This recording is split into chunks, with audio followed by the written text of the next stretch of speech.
salut à tous, c'est By100K. Donc aujourd'hui, petite vidéo sur ma moto. J'ai mis pas mal de photos sur mon Instagram. Vous avez été nombreux à vouloir que je fasse une petite vidéo pour vous la montrer. Donc elle est là, c'est parti. Donc voilà la moto, c'est une Kawasaki Z800E donc de 2015, à pas confondre avec les Z800. Les Z800E, on peut les brider pour les personnes qui ont le permis A2, donc brider 48 chevaux. Je vais vous donner quelques petites caractéristiques du coup sur le véhicule. Le réservoir, c'est un réservoir de 17 litres. Je peux pas vous dire exactement combien de kilomètres on peut faire avec. Je sais que quand je vais en balade avec ma copine, généralement elle peut faire 400 km avec son plein. Tu mets combien de litres dans ton réservoir? 15,6. Ouais, moi je consomme toujours un peu plus qu'elle. Du coup je peux pas exactement vous dire. Le poids du véhicule, 226 kg. Donc vous m'avez déjà vu, une petite crevette. Honnêtement à l'arrêt c'est un peu compliqué de le bouger, mais une fois que c'est lancé ça va. Ensuite le moteur, c'est un 4 cylindres, 4 temps, refroidissement liquide. Donc 95 chevaux quand c'est débridé et 48 chevaux quand c'est bridé, du coup pour les permis A2. Donc ensuite pour la hauteur de la moto, donc c'est une moto qui est quand même assez haute. Moi ça va, j'ai pas de mal à la remettre droite. Par contre le jour où j'ai été la chercher, le jour où je l'ai acheté, donc normalement c'était ma copine qui devait la ramener, et elle était impossible pour elle de mettre les deux pieds au sol. Du coup c'est moi qui ai dû la ramener. Donc si jamais vous êtes une personne de petite taille, c'est peut-être pas la moto pour vous. Donc la moto je l'ai achetée comme ça, mais j'ai déjà modifié quelques pièces dessus. J'ai rajouté le sabot moteur qui est juste là, séparé en deux parties.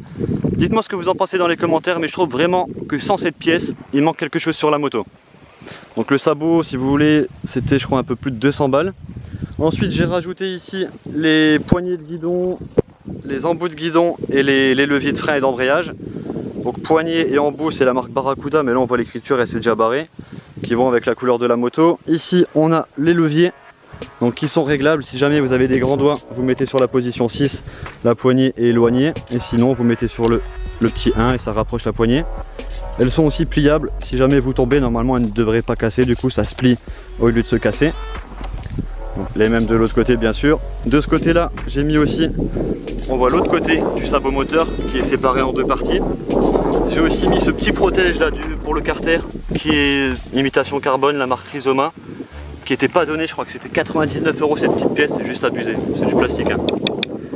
Ensuite j'ai mis aussi du coup l'embout de guidon, enfin non pas le support téléphone qui est juste ici, et que mon téléphone n'est pas là d'ailleurs.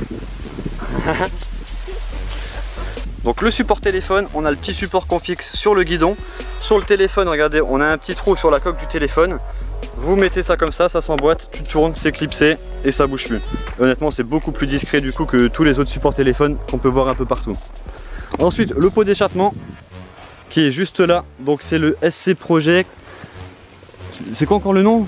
GP Tech. GP Tech, qui est plutôt stylé, sans la chicane, un bon gros trou, je vous ferai écouter le bruit juste après.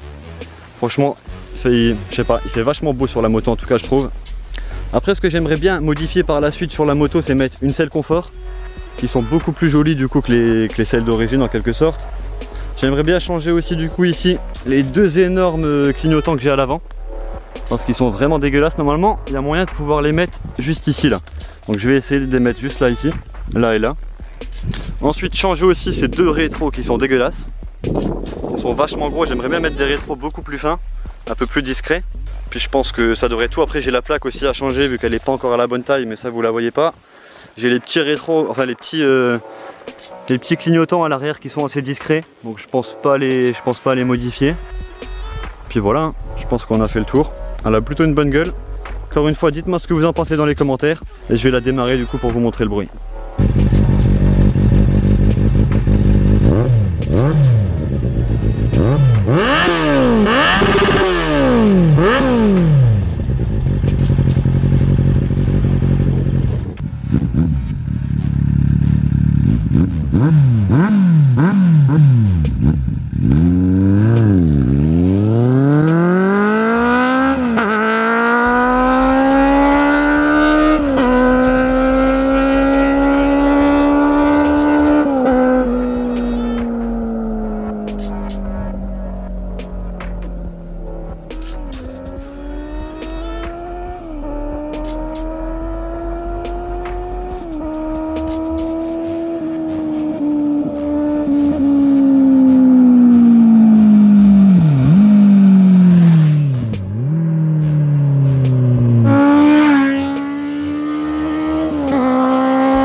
Bye.